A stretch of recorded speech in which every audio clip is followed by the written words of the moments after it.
Hi, good evening, everyone. I'll first take few questions today. Then we will continue with our econometrics lectures. Start with the first question. Try to do this one better. This is IIT JAM 2024, question 1 for 1 marks, MCQ question. Try to give this question a try. Which of the following is a non-parametric test? Non-parametric. ठीक है. Non-parametric test means any test in which can be performed without the presence of parameter. Without the presence of parameter. माने any test in which I can do that test without me requiring value. Just we have studied in binomial na कि we need p, we need n. We have studied in normal distribution that we need x bar, we need mu, we need mu, we need sigma square. So we have studied these things, isn't it? So it is asking which of the following is a non-parametric test, a test which can be performed without the presence of parameters. Okay, A. Good. That is the correct answer. The correct answer to this question should be A. But can you tell me why?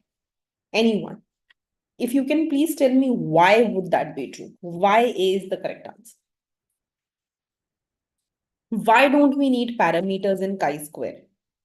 So if you remember, F test is created out of chi-square only, isn't it? We had x divided by its degrees of freedom, y divided by its degrees of freedom, where x and y were chi-square distributed. तो ऐसा क्यों है कि F test is a parametric test, but chi-square is not a parametric test? Anyone? Very good. That is the correct answer. Chi-square has many applications, and one of its application that we have studied, absolutely correct answer. बेटा इसका एक application जो हमने पढ़ा है, that is independence of attributes, right? And in that independence of attributes, I don't require any parameter. So chi-square is one test which can be performed for qualitative data also.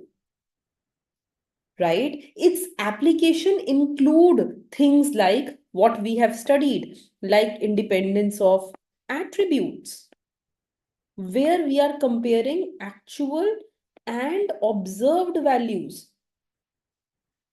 ठीक है, एक application ये भी था, where we are doing test of variance. But one application was also comparing actual and observed values. And in that comparison of actual and observed values, there was no parameter involved. It was simple formula. We were just doing the difference between the two, squaring it up, dividing by E, summing it over, and that was our statistic. Isn't it? There was no parameter involved. So in that sense, it is correct to say that chi-square is the only test which has few of its application where no parameter will be involved. ये बहुत important है समझना. It is the only test where no parameter is involved. So therefore, chi-square is in fact a non-parametric test. You're right. The correct answer to this question should be A. A is the correct answer. Good. Most of you have answered it correctly. Okay. Let's go on. Why not F? Because F just has one application, which is this. And here we were using the concept of variance. And that is the presence of a parameter. Variance is one of the parameters I require. So F doesn't have any other application. F just has one application, comparing the variance of two samples. This part, testing the variance with the population, that is part of parametric test. But this part, where we compare actual and observed values, where we are able to do a qualitative data test, that is a non-parametric test. There is no parameter involved. Observed and expected values ही तो है. No variance, no mean, no P, no Q value, no, nothing like that is involved, right? So F just had one application. But chi-square had those qualitative data applications also. That is why only chi-square. Okay. Be very, very clear with this concept. Okay. Now let's go to the next question. This time, the question paper had few very tricky question, and I think this question number 36 is one of those. So I want all of you to give it a try. IIT JAM 2024. Question number 36. MSQ question, 2 marks. You will get marks only if you mark all. जो भी correct है सारे mark करने होंगे. You mark all, then you will get marks in this. So go ahead, give this question a try.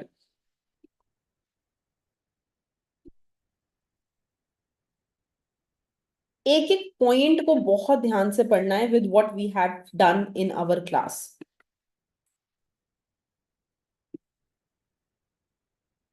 I'll start with statement 1. Tell me if this is true or false.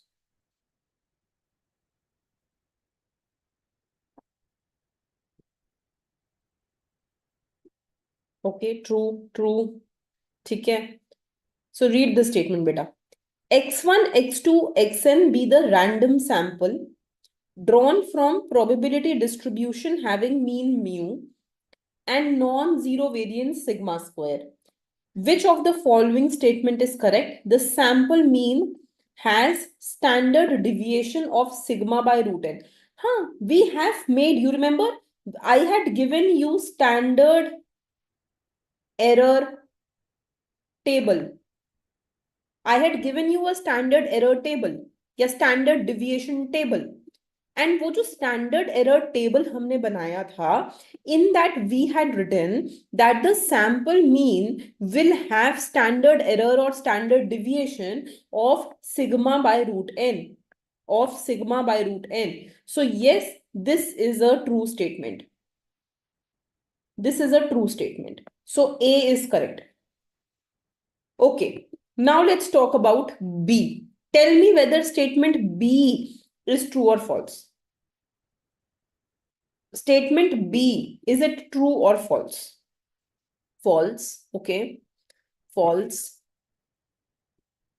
Others? True. Okay.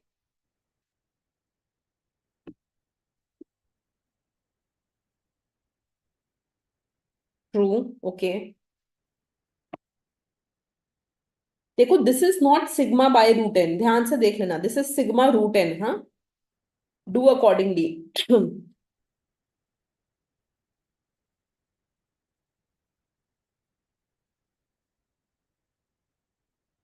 Okay. ठीक है. Let's have a look. So it is saying I need to find probability distribution of. बहुत ध्यान से बेटा. The paper is a bit tricky. It's not easy. We need to go slow and carefully. Submission I from 1 to n xi minus mu upon sigma root n. Now first thing.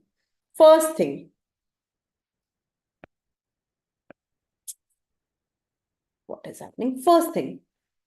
We have studied that whenever we are talking about normal distribution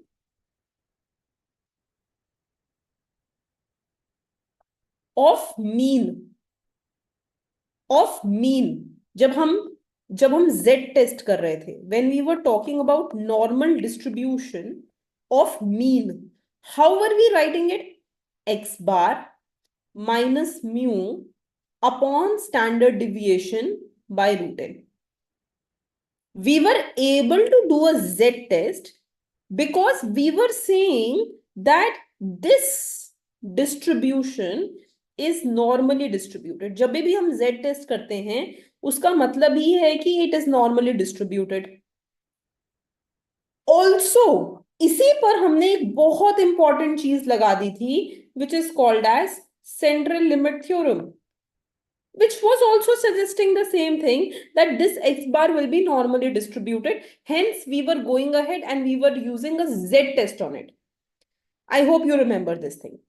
Now, I have not gone ahead and I have not taught you individually about xi.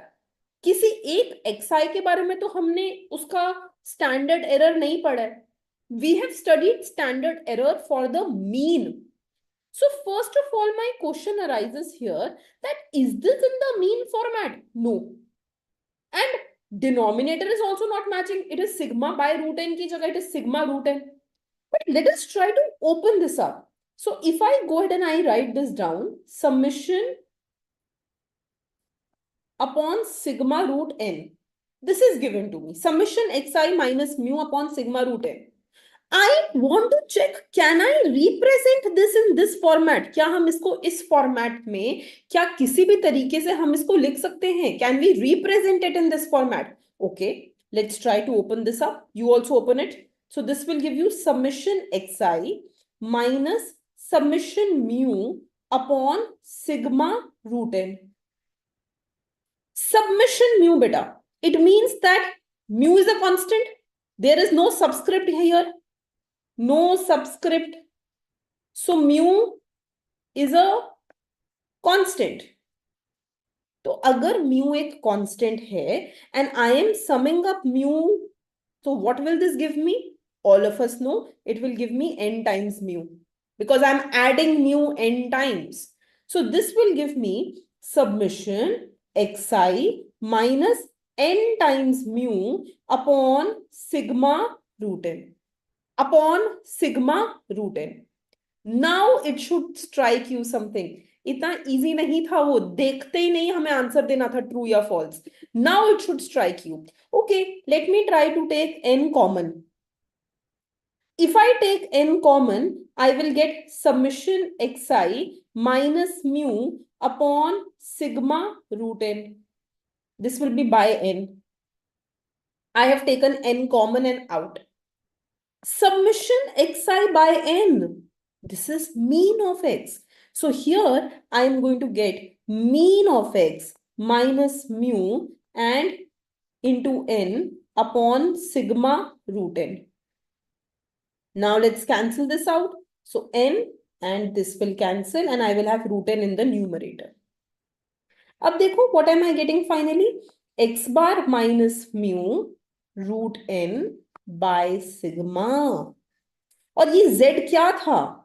If I just rewrite this thing, तो I will get x bar minus mu upon sigma by root n can be written as x bar minus mu into n root n by sigma. So isn't both the things same only? This, ये जो z यहाँ था, x bar minus mu root n by sigma, and this x bar minus mu root n by sigma. Both these things are same. So it is normally distributed. It is just the value of z. Isn't it? That is the tricky part here. बहुत important है जानना कि यहां पे इन्होंने एक summation use किया है. We need to open that summation up. And when we will open that summation up, then actually it is coming exactly like this z value.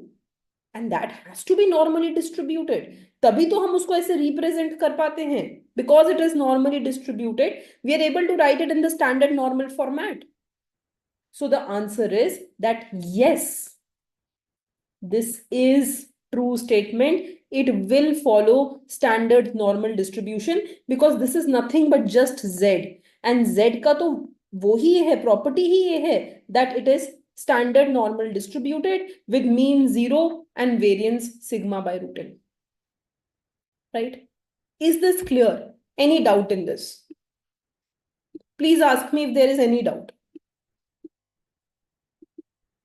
Okay, good. ठीक है. So now tell me statement number 3. If this is true or false.